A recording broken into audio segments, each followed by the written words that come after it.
The security guard pointed at Bob Marley. "We don't serve your kind here." Everyone froze. Then a small man in the corner booth, eating alone, minding his business, set down his fork, stood up, and said 5 words that changed everything. "Then you don't serve me." The Georgian Room, Beverly Hills, Los Angeles. Saturday evening, June 1980, 8:47 p.m. Old money, white tablecloths, classical music, $200 steaks. The kind of place where silence is expensive. In a corner booth, Prince sat alone. 22 years old, just beginning to break into the mainstream. Simple black turtleneck, dark trousers, purple scarf folded at his neck, sunglasses, even indoors, even at night. He was between recording sessions at Sunset Sound, ordered a vegetable plate and water. He didn't want to be recognized, just wanted 45 minutes of silence. He was reading a music theory book, barely touching his food. 8:52 p.m. Bob Marley walked in. The maitre d', Gerald, 58, white, stiff, looked up from his reservation book. His expression changed instantly, a micro-expression of disgust, quickly masked. "Good evening, sir. Do you have a reservation?" Bob smiled, that warm, easy Marley smile. "No, mun, just walking by. Saw the light, thought maybe I grab something quick." Gerald's jaw tightened. "I'm afraid we're fully booked this evening." Bob looked around. Half the tables were empty. "Looks like you got space. Those are reserved." "All of them?" "Yes, all of them." A beat. Bob understood. He'd understood his whole life. "I see." He didn't argue, didn't make a scene. He was about to turn and leave. Then the security guard stepped forward. Frank, 40s, built like a linebacker, wearing an earpiece. He wasn't asked to intervene, but he did anyway. "Sir, you need to leave. Now." Bob stopped. "I was just leaving, brother." "Don't call me that." Silence. The restaurant went quiet. Silverware stopped clinking. Conversations paused. Frank stepped closer. "This is a private establishment. We reserve the right to refuse service, and we're refusing you." Bob, calm. "Why? What I do?" Frank leaned in.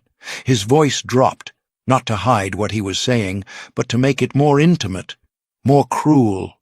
"We don't serve your kind here. Understand? Take your dreadlocks, your reggae music, and your attitude back to whatever beach you came from.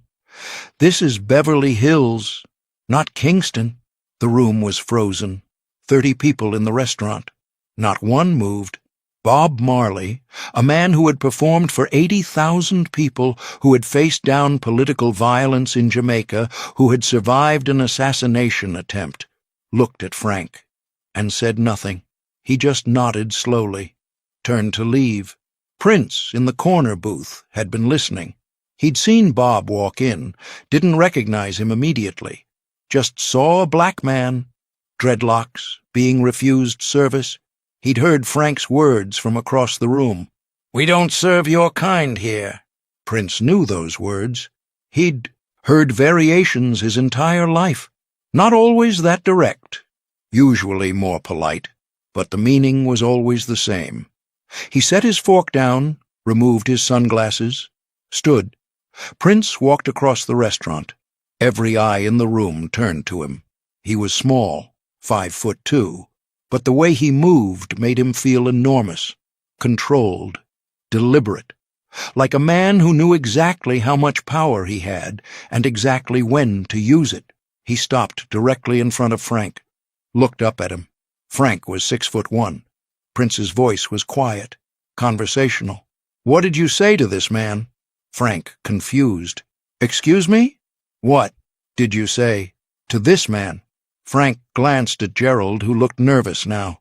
"Sir, this doesn't concern you. You said, 'We don't serve your kind here.' That's what you said, yes?" Frank's face reddens. "I was handling a situation, his kind." Prince repeated it slowly. "What kind is that?" Silence. Frank didn't answer. Prince turned to Bob Marley, standing near the door, watching this unfold, completely still. Prince looked at him for a long moment. Then something clicked. Prince's eyes widened slightly. Recognition. "You're Bob Marley." Bob nodded once. "Yeah, mun." Prince looked back at Frank. "Do you know who this man is?" "I don't care who." "Bob Marley, reggae, no woman, no cry, redemption song. You've heard those songs?" Frank said nothing.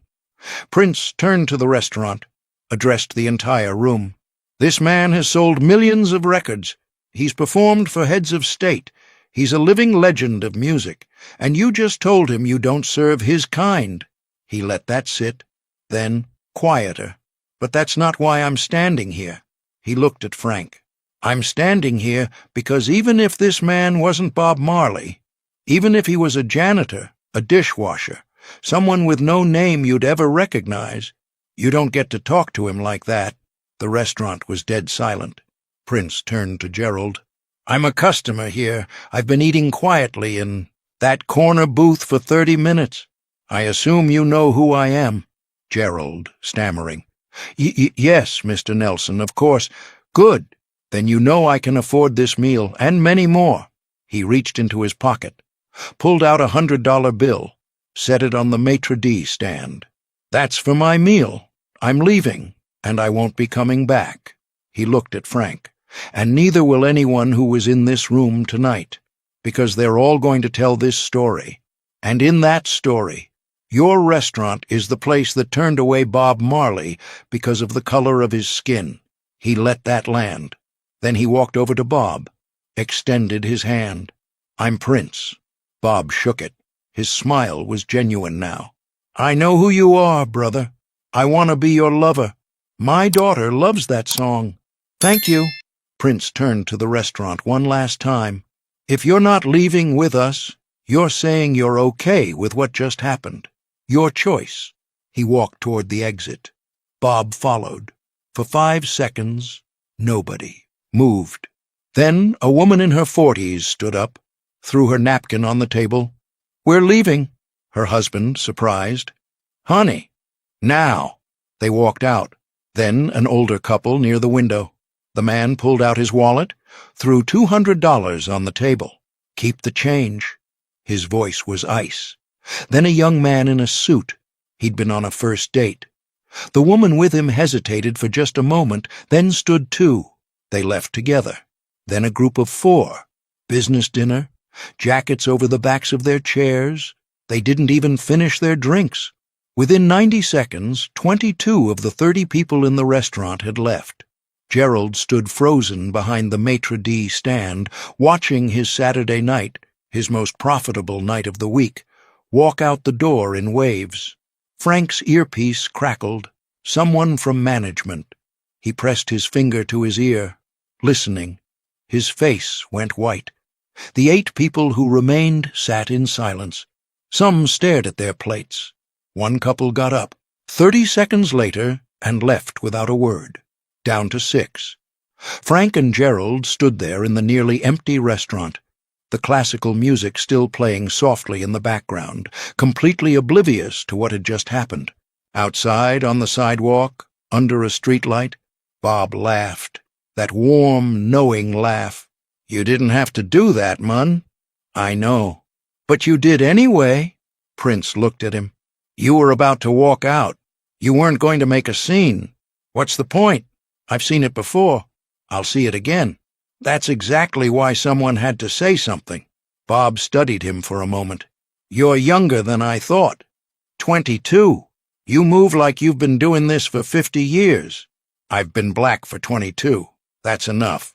Bob laughed again, clapped Prince on the shoulder. "Where you headin' now?" "Back to the studio. I've got a session." "Me too. Sunset Sound." Prince stopped. "I'm at Sunset Sound." "No kiddin'." They looked at each other. Bob. "You hungry?" "Starving." "I know a place. Jamaican food. They don't care what you look like." Prince smiled. "A real one. Lead the way." 10:47 p.m. Delroy's Kitchen, Inglewood. Plastic chairs, fluorescent lights, $8 plates of jerk, chicken, and rice. The smell of spices and smoke. reggae playing on a small speaker. Bob and Prince sat across from each other in a corner booth.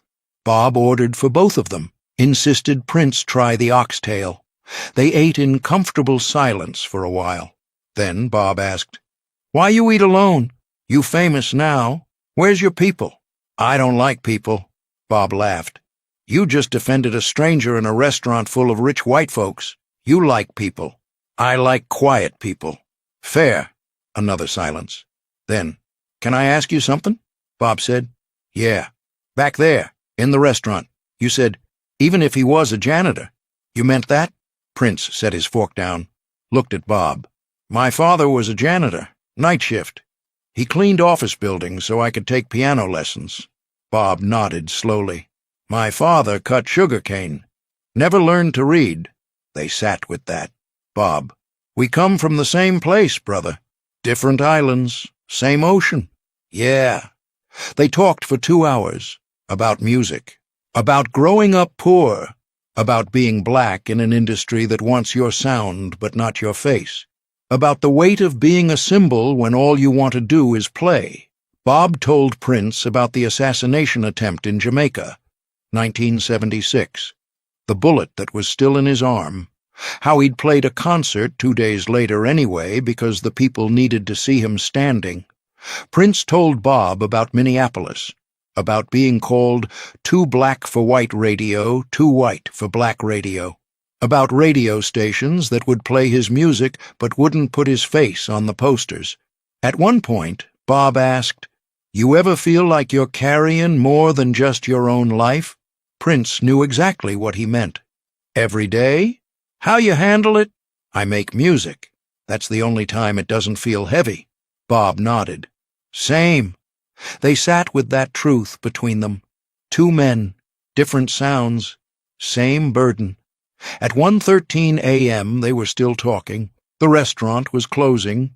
Delroy was wiping down tables but leaving them. Alone, Bob looked at his watch. "Shit. I got a session at 2. Me too. We should go." They stood, paid, Bob insisted, pulling out cash and handing it to Delroy with a smile. But when Bob went to the restroom, Prince handed Delroy something else. Enough money to cover every table in the restaurant that night. 12 tables, plus extra. "Don't tell him," Prince said quietly. Delroy looked at the money, then at Prince, just nodded. On the sidewalk, Bob stopped. "You ever in Jamaica?" "Never been." "Come, bring your guitar. We'll play. No studios, no producers, just music." Prince considered. "I'd like that." Bob extended his hand. They shook. "Prince." "Yeah? Thank you. For tonight. For standing up." Prince looked at him. "You would have done the same." "Maybe, but you did it first." They parted ways. 2 legends, headed to separate studios, both carrying the weight of being exceptional in a world that sees them as less than. May 11th, 1981, 16 months later. Bob Marley died, 36 years old. Prince was in Minneapolis when he heard. He didn't release a statement, didn't do an interview. But 3 days after Bob's death, Prince was in the studio at Sunset Sound, the same studio where they'd both had sessions that night in 1980. He recorded something, alone, no band, just him and a piano, an instrumental piece, haunting, built on a reggae rhythm but filtered through Prince's funk sensibility. It sounded like 2 worlds meeting. He titled it One Ocean. He never released it commercially. 1987, Jamaica. Prince's first and only trip to the island, a private concert, 200 people, all Jamaican, all intimately familiar with Bob Marley's legacy. Prince sat at a piano. "In 1980, I met Bob Marley. We ate oxtail in Inglewood and talked about our fathers. He told me to come to Jamaica. I'm sorry it took me this long." He played One Ocean. The audience was silent. When Prince finished, Bob's widow, Rita Marley, was in the front row. She was crying. Prince saw her, stepped off the stage, walked to her. She hugged him, whispered something in his ear. Later, someone asked Rita what she said. "I told him, Bob talked about that night, about the restaurant, about you standing up.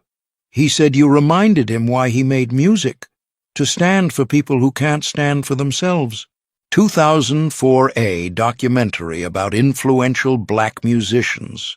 The interviewer asked Prince, "Who influenced you that people wouldn't expect?" Prince thought for a long time. "Bob Marley." "Really?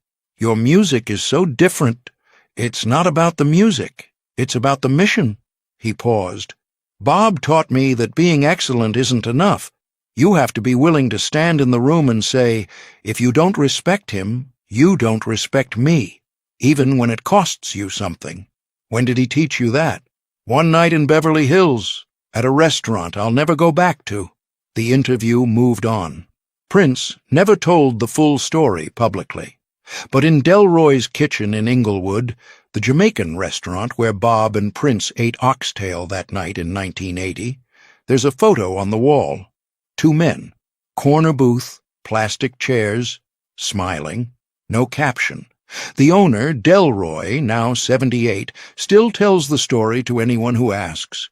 Prince and Bob Marley, same night, same table, 1980. They talked about their fathers and the music business, and when they left, Prince paid for everyone's meal in the restaurant. All 12 tables. Didn't tell anyone. Just left the money with me. Someone once asked Delroy, "How much did he leave?" "Enough to keep this place open another year. We were 3 months from closing." "Did you ever thank him?" Delroy smiled. "He came back, once a year. Every year until 2016, always ordered the same thing, oxtail, always sat in that booth, never said why." "And you never asked?" "Some things you don't ask, you just remember." The photo is still there. 2 men who came from different islands but the same ocean, who ate oxtail and talked about their fathers, who stood up when standing up cost something. The booth is still there too, corner booth, plastic chairs, worn smooth from 40 years of use. And every June, on the anniversary of that night in 1980, Delroy puts a reserved sign on the table. Not for customers, for memory.